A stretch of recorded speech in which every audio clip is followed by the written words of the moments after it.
Assalamualaikum warahmatullahi wabarakatuh. Baiklah Ananda sekalian, pada kesempatan kali ini kita akan melanjutkan pembelajaran pendidikan agama Islam, khususnya pada materi pembelajaran memahami sholat duha, di mana setelah Ananda mempelajari sholat duha, Ananda akan dapat mencapai beberapa tujuan. Di antaranya, tujuan pembelajaran yang akan Ananda capai adalah yang pertama, memahami konsep tentang sholat duha.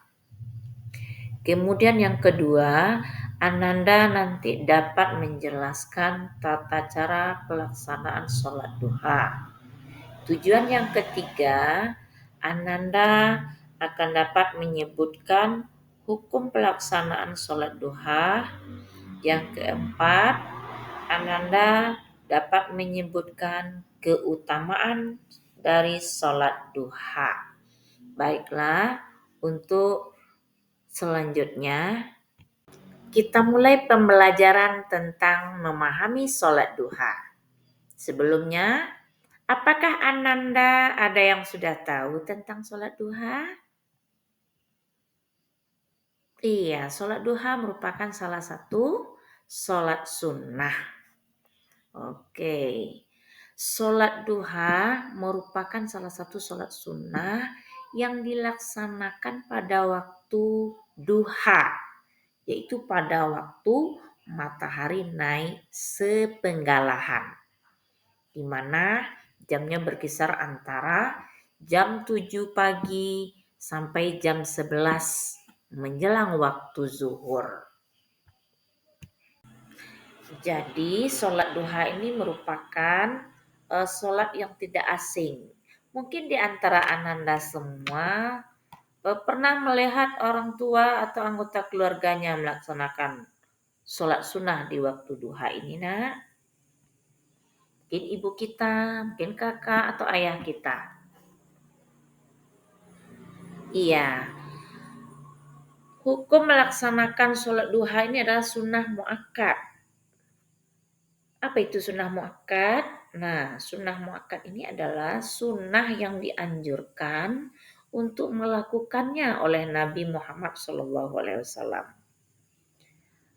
Menurut sejarah, Nabi Muhammad tidak pernah meninggalkan sholat duhanya.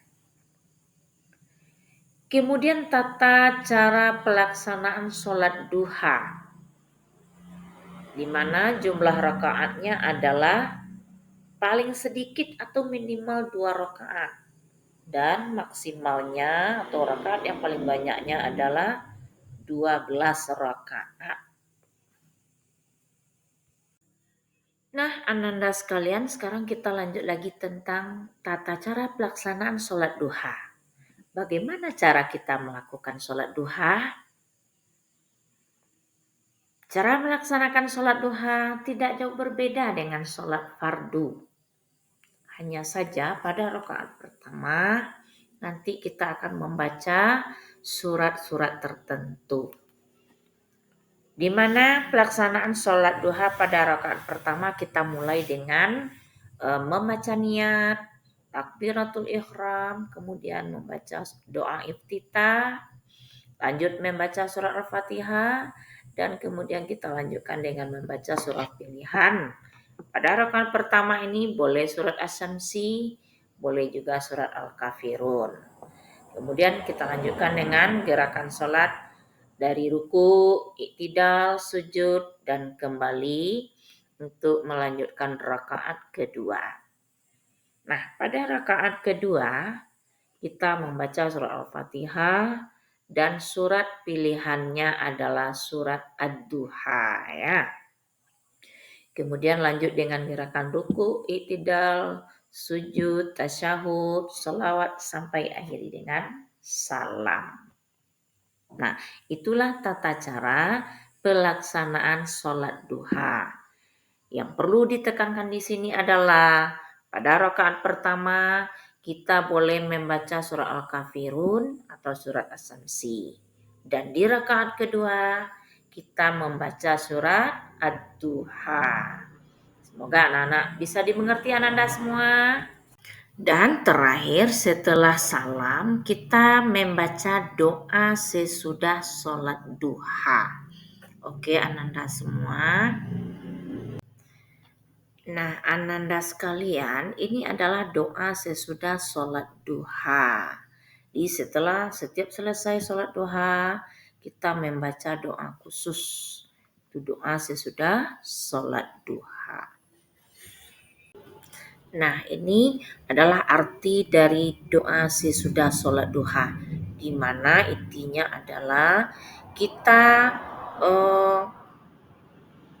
mengagungkan Allah, di mana waktu duha itu adalah duhanya Allah, kemudian keagungan itu milik Allah, keindahan itu keindahan Allah, kekuatan itu juga merupakan kekuatan Allah, serta perlindungan itu adalah perlindungan Allah.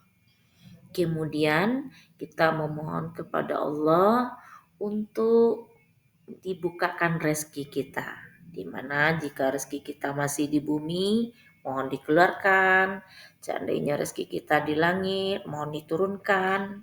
Dan seandainya rezeki kita itu jauh, maka kita minta didekatkan. Seandainya rezeki kita masih haram, kita minta dibersihkan. Nah, itu dia inti dari arti doa sesudah sholat duha. Oke Ananda sekalian, sekarang kita lanjutkan lagi tentang keutamaan sholat duha. Di mana keutamaan sholat duha itu adalah yang pertama, dapat membuka pintu rezeki bagi kita.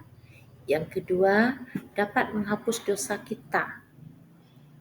Yang ketiga, dapat mendekatkan diri kita kepada Allah Subhanahu wa taala. Kemudian yang keempat, tentunya kita akan mendapatkan pahala dari Allah Subhanahu wa taala. Nah, Ananda sekalian, itulah pemahaman tentang sholat duha.